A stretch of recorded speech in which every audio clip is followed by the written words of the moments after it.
Hello बेटा। पिछले video में बेटा हमने 39 तक क्वेश्चन एक्सप्लेन कर दिए थे। इस वीडियो में बेटा हम 39 से आगे के क्वेश्चन के एक्सप्लेन करेंगे और उसमें इन बातों का ध्यान रखना है। जैसे सरल आवर्त गति करते कण के लिए अगर हम गतिज ऊर्जा लिखेंगे तो k बराबर 1/2 m ओमेगा स्क्वायर ए स्क्वायर माइनस वाई स्क्वायर होता है। ठीक है। m द्रव्यमान होता है, ओमेगा कोणीय वेग होता है, a आयाम होता है, वाई विस्थापन होता है। स्थितिज ऊर्जा की बात करें तो U बराबर 1/2 m omega square Y square होता है। m द्रव्यमान है, ओमेगा कोणीय वेग है और वाई बेटा विस्थापन है। संपूर्ण ऊर्जा की बात करें तो दोनों के योग के बराबर होती है। ठीक है। तो यहाँ पर बेटा हमें बारी बारी से इन सवालों को करना है। तो बेटा पहला क्वेश्चन 40वां क्वेश्चन देखते हैं। सरल आवर्त गति करते हुए किसी कण का द्रव्यमान 0.8 किलोग्राम है। तो m का मान दे रखा है। क्या दे रखा है बेटा? m दे रखा है। आयाम a का मान दे रखा है। आवर्तकाल t दे रखा है 11/7 सेकंड हो। तो 0.6 मीटर विस्थापन पर कण का वेग तथा गतिज ऊर्जा ज्ञात कीजिए। तो बाई दे रखा है, ये ए दे रखा है, ये टी दे रखा है और ये द्रव्यमान दे रखा है और गतिज ऊर्जा और वेग पूछ रखा है। तो गतिज ऊर्जा इस सूत्र से निकाल लेंगे और वेग का सूत्र था v बराबर omega under root a square minus y square. तो सबसे पहले बेटा हमें उसने क्या क्या दे रखा है? द्रव्यमान दे रखा है m। तो m लिख लिया हमने 0.8 किलोग्राम। आयाम कितना दे रखा है? 1 मीटर। तो आयाम लिख लिया बेटा a बराबर 1 मीटर। टी कितना दे रखा है? 11/7 सेकंड। तो टी बराबर लिख दिया 11/7 सेकंड। और विस्थापन कितना था? 0.6 मीटर विस्थापन लिख दिया बेटा 0.6 मीटर। वेग ज्ञात करना है, वही गतिज ऊर्जा ज्ञात करनी है। तो देखो बेटा हम सबसे पहले वेग का फॉर्मूला लिखेंगे। कण का वेग u बराबर omega under root a square minus y square. Omega की जगह पर 2 पाई/टी। ए का मान 1 है तो 1 का वर्ग, बाई का मान 0.6 तो 0.6 का वर्ग। अब 1 और 0.6 का वर्ग हो जाएगा 0.36। एक में से 0.36 घटा देंगे तो 0.64 बचेगा। कितना बचा बेटा? 0.64 बचा। टी का मान रख देंगे 7/11। तो टी का मान वो 11/7 रख देंगे। पाई का मान रख दिया 22/7। 7 से 7 कट गया तो 2 × 22/11। 11 से 22 काट देंगे, 2 बार कट गया। 2 दूने 4 ये आ गया। 0.64.8 का वर्ग हो जाएगा। तो वर्ग से अंडूड हट गया तो 4.8 कितना हो गया? 3.2 मीटर पर सेकंड स्क्वायर। तो ये तो बेटा वेग आ गया। अब गतिज ऊर्जा निकालनी है हमें। तो वेग हमने निकाल लिया। गतिज ऊर्जा सीधा सूत्र लगा देंगे। के बराबर 1/2 एम यू स्क्वायर। 1/2 एम का मान 0.8 है, यू का मान 3.2 का स्क्वायर है। तो 2 से 0.8 काट देंगे बेटा 0.4 बचा और इसे 2 बार लिख देंगे 3.2 3.2। तो इसका इसमें मल्टीप्लाई कर देंगे तो 1024 हो जाएगा। अब 0.1 2 अंक बाद है तो 2 अंक बाद पॉइंट लगा दिया। इसका ऐसे मल्टीप्लाई करेंगे 4.096 जूल और सार्थक अंकों की दृष्टि से लिखेंगे तो क्या लिखेंगे? 4.1 जूल। कितना हो जाएगा बेटा? 4.1 जूल। इसके बाद है बेटा क्वेश्चन नंबर 41। 0.5 किलोग्राम के पिंड को एक स्प्रिंग से लटकाकर ऊपर नीचे दोलन कराया जाता है। तो m का मान कितना है बेटा? 0.5 किलोग्राम। तो m की वैल्यू दे रखी है बेटा 0.5 किलोग्राम। कंपन का आयाम 0.5 मीटर है और बेटा आयाम कितना दे रखा है? a 0.5 मीटर है तथा आवर्तकाल 1.57 सेकंड है। आवर्तकाल कितना है? t बराबर है 1.57 सेकंड। पिंड की अधिकतम चाल ज्ञात कीजिए, अधिकतम गतिज ऊर्जा ज्ञात कीजिए, संपूर्ण ऊर्जा ज्ञात कीजिए, स्प्रिंग का बल नियतांक ज्ञात कीजिए। तो पहले तो बेटा हमें पिंड की अधिकतम चाल ज्ञात करनी है यू मैक्सिमम, अधिकतम गतिज ऊर्जा के मैक्सिमम ज्ञात करनी है और संपूर्ण ऊर्जा स्प्रिंग का बल नियतांक होता है के। तो देखो बेटा हमें यू मैक्सिमम निकालना है, के मैक्सिमम निकालना है, ई निकालना है, के निकालना है। तो सबसे पहले निकालना है अधिकतम वेग। अधिकतम वेग होता है बेटा यू मैक्स बराबर ए ओमेगा। क्या होता है? ओमेगा की जगह ओमेगा को आवर्तकाल के पदों में लिख देंगे तो ए 2 पाई/टी। ए का मान 0.5 था। ए का मान कितना था? ए का मान 0.5 है तो ए की जगह पे हमने 0.5 रख दिया। पाई की जगह पे 3.14, ठीक है, और टी की जगह पे 1.57। 1.57 से 3.14 दो बार कट गया, 2 का 2 में गुणा करें 4, 4 का 5 में गुणा करें 2.0, तो बेग कितना आ गया बेटा अधिकतम 2.0 मीटर पर सेकंड। अब अधिकतम गतिज ऊर्जा निकालेंगे, के मैक्सिमम बराबर 1/2 एम यू मैक्सिमम का स्क्वायर 1/2, एम का मान 0.5 है, यू मैक्सिमम 2 है, 2 का वर्ग कितना हो गया 4, और 2 से 4 काट दो, के बार कट गया 2 बार, 2 का 5 में गुणा करेंगे कितना हो जाएगा 1.0 जूल, तो ये के मैक्सिमम का मान हो जाएगा। फिर क्या है उसने कुल गतिज ऊर्जा, तो कुल ऊर्जा कुल गतिज ऊर्जा के बराबर होगी, तो वो भी कितना होगा 1 जूल ही होगा। अब बल नियतांक निकालेंगे, तो बेटा बल नियतांक के लिए फॉर्मूला लगाएंगे टी बराबर 2 पाई √m/k, स्क्वायर कर देंगे दोनों पक्षों का, तो ये टी स्क्वायर हो जाएगा, इधर का स्क्वायर करेंगे तो 2 का वर्ग 4 हो गया, पाई को पाई स्क्वायर लिखेंगे, इसका अंडर रूट हट जाएगा वर्ग करेंगे तो m/k बचा। तो हमें यहाँ से के निकालना है, तो के को इसकी जगह और टी स्क्वायर को इसकी जगह लिख देंगे, तो ये हमने यहाँ टी स्क्वायर लिख दिया। ठीक है, अब 4 पाई, पाई की वैल्यू 3.14 लिख दी, एम 0.5 और टी का मान 1.57 था, तो 1.57 रख दिया टी की जगह। इन दोनों पे ही तो स्क्वायर है, तो मैंने पूरा स्क्वायर लगा दिया इन दोनों का, तो 1.57 से 3.14 दो बार कट जाएगा, तो 4 2 का वर्ग 0.5, 2 का वर्ग हो गया 4, 16 16 गुणा कर दे कितना हो गया 8.0 न्यूटन बट्टे मीटर। इसके बाद है बेटा क्वेश्चन नंबर 42। 42 में कहा है 10 किलोग्राम का एक पिंड भारहीन स्प्रिंग, तो एम का मान कितना दे रखा है 10 किलोग्राम, तो एम की वैल्यू होगी बेटा 10 किलोग्राम।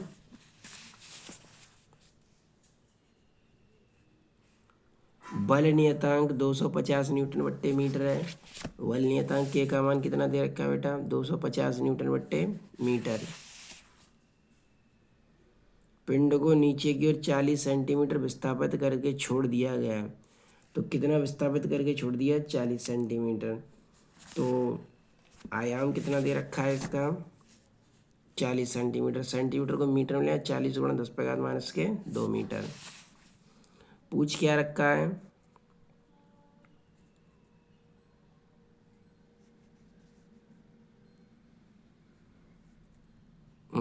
पिंड का आवर्तकाल टी क्या होगा, पिंड की अधिकतम चाल क्या होगी, पिंड स्प्रिंग निकाय की कुल ऊर्जा क्या होगी। ठीक, तो सबसे पहले हम बेटा आवर्तकाल निकालेंगे।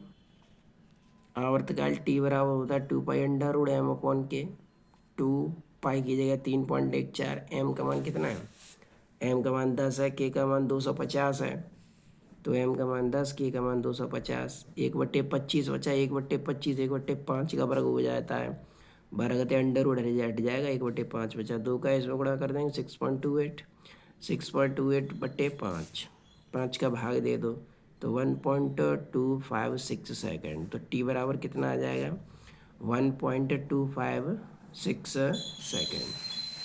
अब अधिकतम वेग निकालेंगे, तो अधिकतम वेग यू मैक्सिमम हो जाएगा बेटा ए ओमेगा, ए का मान दिया 40 हुआ, ए का मान कितना था, ए का मान था 40 गुणा 10⁻⁻2, तो 40 गुणा 10⁻⁻2 ओमेगा 2 पाई/टी, पाई की जगह पर 3.14 रख देंगे, टी का मान 1.256 था। ठीक है, तो पॉइंट हटा देंगे यहाँ से, यहाँ 3 अंक बाद है, यहाँ 2 अंक बाद, तो 0 एक ऊपर बढ़ जाएगा, इससे इसे काट दो, तो ये 10 बार कट गया, ये क्या बार कट गया, ये 4 बार कट गया। ठीक है, 4 ते 80 काट दिया 20 बार, तो इधर 10 बचा, इधर 10⁻⁻2, एक जीरो से 2 जीरो से ये 2 जीरो खत्म हो जाएंगे, तो आंसर कितना बचेगा 2 मीटर पर सेकेंड। फिर कुल ऊर्जा निकालनी है, 1/2 एम ओमेगा स्क्वायर ए स्क्वायर, 1/2 एम का मान 10 है, ओमेगा का मान 2 पाई/टी का होल स्क्वायर है, ए का मान 40 गुणा 10⁻⁻2 का वर्ग है, तो 2 पाई की वैल्यू जगह रख देंगे 3.14 और टी का मान 1.256 का होल स्क्वायर, 40 का वर्ग हो जाएगा 1600, 10⁻⁻ हो जाएंगे 4। ठीक है बेटा, 2 जीरो से इसकी 2 घातें कम हो जाएंगी, तो 16 गुणा 10⁻⁻2 बचेगा।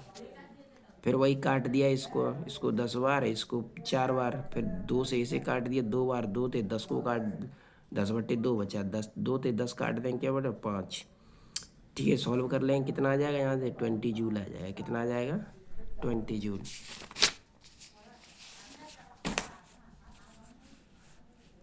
इसके बाद है बेटा क्वेश्चन नंबर 43। 8 किलोग्राम द्रव्यमान का एक पिंड जो एक स्प्रिंग से लटका है सरल आवर्त गति कर रहा है, तो एम का मान कितना हो गया? एम का मान हो गया बेटा 8 किलोग्राम। ठीक है, कंपन का आयाम ए दे रखा है 0.3, ए का मान है 0.3। ठीक है, 0.6 सेकंड में टी का मान कितना है? 0.6 सेकंड। अधिकतम गतिज ऊर्जा तथा स्प्रिंग का बल नियतांक ज्ञात कीजिए। तो के मैक्सिमम और बल नियतांक स्मॉल के निकालना है मैम। तो देखो बेटा, तो पहले अधिकतम गतिज ऊर्जा निकालेंगे। के मैक्सिमम बराबर 1/2 एम ओमेगा स्क्वायर ए स्क्वायर। एम का मान 8 है, ओमेगा 2 पाई/टी, ए का मान 0.3, तो 2 का वर्ग 2, टी की जगह रख देंगे 0.6, 2 से 6 कटे 0.3 बार, 3.14। एक अंक का पॉइंट एक अंक हटाएं तो 0.1 अंक पीछे आ जाएगा, 31.4/3, और 0.3 का वर्ग 0.09 हो जाएगा ये। ठीक है, अब इसका वर्ग करेंगे तो इसे 2 बार लिख दे रहे हैं, 31.4, 31.4, 4 ये वाला यहाँ लिख दिया। ये 3 को 2 बार लिखेंगे, इसका भी तो वर्ग होगा। 3 जिससे काट दिया 0.04, 0 1 बार कट गया। 4 का इसमें गुणा कर दें 0.04, इस पूरे का गुणा कर दें कितना हो जाए 39.44 जूल। फिर बल नियतांक निकालेंगे, तो के बराबर 2 पाई/m/के, दोनों तरफ का वर्ग करेंगे, ये टी स्क्वायर हो जाएगा, 2 का वर्ग 4 हो जाएगा, पाई का पाई स्क्वायर हो जाएगा, m/के। के को यहाँ टी स्क्वायर को यहाँ लिख देंगे। अब 4 पाई की जगह 3.14 का वर्ग, एम का मान 8, टी का मान 0.6। तो इसको हमने 2 बार लिख दिया, 3.14, 3.14, और 6 को भी 2 बार लिख दिया 0.6, 2 से इसे काटा 2 बार, 2 से इसे काटा 3 बार, पॉइंट थे पॉइंट इसका 2 अंक का हटा दिया, फिर 2 से इसे काट दिया 3 बार, 3 तरह के 9, आपस में गुणा करके भाग दे दें, कितना हो जाएगा 876 न्यूटन/मीटर। कितना? 876 न्यूटन/मीटर। इसके बाद है बेटा क्वेश्चन नंबर 44। क्वेश्चन नंबर 44 में क्या कहा है? 0.2 किलोग्राम का एक पिंड स्प्रिंग से लटकाए जाने पर उसकी लंबाई 4.9 सेंटीमीटर बढ़ जाती है, तो एम का मान कितना दे रखा है? 0.2 किलोग्राम। लंबाई कितनी बढ़ती है? 4.9 सेंटीमीटर। सेंटीमीटर को मीटर में आए तो 0.049 मीटर हो जाएगा। ठीक है, 0.4 किलोग्राम का एक दूसरा द्रव्यमान दे रखा है, m2 बराबर 0.4 किलोग्राम। डेल्टा यू याद करना है। और बाद में एक्सटेंशन कितना हुआ है? 4.9 सेंटीमीटर से बढ़कर 8.9, तो x2 कितना हो गया? 9.8 सेंटीमीटर, तो 0.0898 मीटर में ले आएंगे। टी का मान ज्ञात करवाया उसने। क्या ज्ञात करवाया? टी।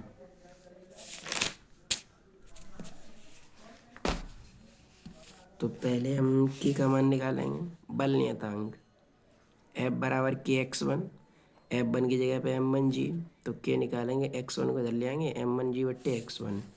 M1 0.2 है, G 9.8 है, x1 0.049 है। ठीक है, तो इसमें 0.1 2 अंक बाद है, इसमें 3 अंक बाद है, पॉइंट हटाएंगे 1 0 आ जाएगा इधर, हिस्से से काट दो 20 बार, 20 का तो कितना होगा 40 न्यूटन/मीटर। अब आवर्तकाल निकाल लेंगे, दोलन काल, तो टी बराबर 2 पाई/m1/के, 2 पाई का मान 3.14, m1 0.4, के का मान 40, 4/400, काट दो 1/100, 100 कितने को होता है? 1/10 का वर्ग, 1/100, 1/10 का वर्ग, वर्ग थे अंडर रूट हट गया, तो 6.28/10, 10 का भाग दे दो, कितना आएगा 0.628 सेकेंड। अब ऊर्जा में परिवर्तन निकालना है, तो ऊर्जा में परिवर्तन निकाल लेंगे। ऊर्जा में परिवर्तन डेल्टा यू बराबर 1/2 के x2 square minus x1 square, 1/2 के कितना निकलेगा 40, x2 9.8 10⁻² था, x1 4.9 10⁻² था। इसके वर्ग के रूप में लिखेंगे तो 2 बार लिख देंगे, और 2 दूने 4 रह जाएंगे ऐसे जाए। तो यहाँ से हमने 4.9 10⁻⁴ कॉमन ले लिया, तो इधर 4 बचेगा, 4 में से 1 घटा दो, 3 बचा। 3 का 20 में गुणा कर दिया, 60 का 60 हो जाएगा, 60 का पूरे में गुणा कर दो तो ये हो जाएगा 0.144 जूल। कितना हो जाएगा? 0.144 जूल। इसके बाद है क्वेश्चन नंबर 45। क्वेश्चन नंबर 45 में क्या कहा है? 0.1 किलोग्राम द्रव्यमान का एक पिंड 2 दृढ़ आलम्बों के बीच 8 न्यूटन बट्टे मीटर तथा 2 न्यूटन बट्टे मीटर बल नियतांकों वाली 2 स्प्रिंगों की सहायता से टिका हुआ है। यदि इस पिंड को स्प्रिंगों की लंबाई की दिशा में विस्थापित करके छोड़ दिया जाए तो उसके कंपन की आवृत्ति की गणना कीजिए। देखो 45 में मैं M1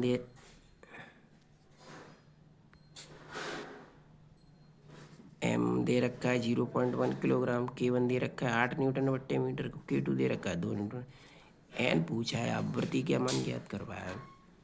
तो संयोजन की तुल्य बल नियतांक K बराबर K1 प्लस K2 हो जाएगा। 2 और 8 कितना हो गया? 10, जो कि श्रेणी क्रम में। किस क्रम में? श्रेणी क्रम में। तुल्य बल नियतांक निकाल लिया। अब कंपन की आवृत्ति निकाल लेंगे। N बराबर 1/2 पाई नोट K/M। तो 1/2 पाई, K का मान 10 है, M का मान 0.1 है। पॉइंट हटा के 0 बढ़ा दो, 100/1। ये 10 का वर्ग सेंटीमीटर पर हट गया, 10 बचा। तो 2 पाई 2 ते 10 के वर्ग 5/पाई। पाई का मान 3.14 भाग दे दो, कितना हो गया? 1.6 हर्ट्स। कितना आ गया? 1.6 हर्ट्स। इसके बाद है बेटा क्वेश्चन नंबर 46। एक दुग्धमापी जिसका द्रव्यमान 0.2 किलोग्राम है, तो M का मान कितना दे रखा है? 0.2 किलोग्राम। ठीक है। आपेक्षिक घनत्व 0.9 है। आपेक्षिक घनत्व 0.9 है। क्षेत्रफल 0.5 गुणा 10⁻⁻4 है। A का मान 0.5 गुणा 10⁻⁻4 है। किस प्रकार गति करेगा? दोलनकाल का सूत्र प्राप्त कर दिए। G का मान 9.8 है। तो देखो ये दिया हुआ है हमें, तो आवर्तकाल निकालना है। T बराबर 2 पाई M/A rho G। तो 2 पाई का मान 3.14, M का मान 0.2, A का मान 0.5 गुणा 10⁻⁻4 और रो का मान है 0.9 गुणा 10⁻3 और G का मान है 9.8। ठीक है। तो इसका इसमें गुणा कर दिया 6.28 हो गया। 9 का 5 में गुणा कर देंगे तो 0.49 हो गया। ये 9.8 है। -4 में से 3 घात घटा दी, -1 बची। तो यहाँ से इसमें से 10⁻⁻1 ऊपर ले जाएंगे, प्लस की हो जाएगी, तो उसकी इसका पॉइंट हट जाएगा। ठीक है, पॉइंट हट जाएगा। तो ऊपर यहाँ पे 2 से काट दिया इसको और इसको, ऊपर 10 बचेगा। यहाँ से भी पॉइंट उठा के 0 बढ़ा दिया, 1000 हो गया। कितना हो गया? 1000। और इसका इसमें गुणा कर देंगे, गुणा नहीं किया। 49 7 का वर्ग होता है, तो 7 को बाहर निकाल लिया अंडर से। 45 का भाग दे देंगे, 22 हो जाएगा। इसका वर्गमूल निकालें 4.171 हो जाएगा। गुणा कर देंगे तो आंसर आ जाएगा 4.2 सेकेंड। कितना आ जाएगा? 4.2 सेकेंड। कितना आएगा? 4.2 सेकेंड। अगला क्वेश्चन है ये 15 सेंटीमीटर लंबाई तथा 8 गुणा 10⁻3 किलोग्राम पर मीटर घनत्व का एक धातु का टुकड़ा बेलन पारे में तैर रहा है, ऊर्ध्वाधर गति कराई जाती है। सिद्ध कीजिए कि इसकी सरलावर्त गति हुई, इसका आवर्तकाल ज्ञात कीजिए। पारे का घनत्व इतना है। तो ये क्वेश्चन तुम्हें अपने आप से सॉल्व करना है। ठीक है। देखो ये इसकी स्थितियाँ होंगी और यहाँ से ये स्पष्ट हो जाएगा कि ये सरलावर्त गति कर रहा है। ए समानुपाती -y, चौके त्वरण विस्थापन के समानुपाती है तो सरलावर्त गति होती है। फिर इसका आवर्तकाल निकाल लेना है यहाँ से सूत्र से मान रख के, ये आ जाएगा 0.6 सेकेंड। ठीक है बेटा, थैंक्स फॉर वॉचिंग।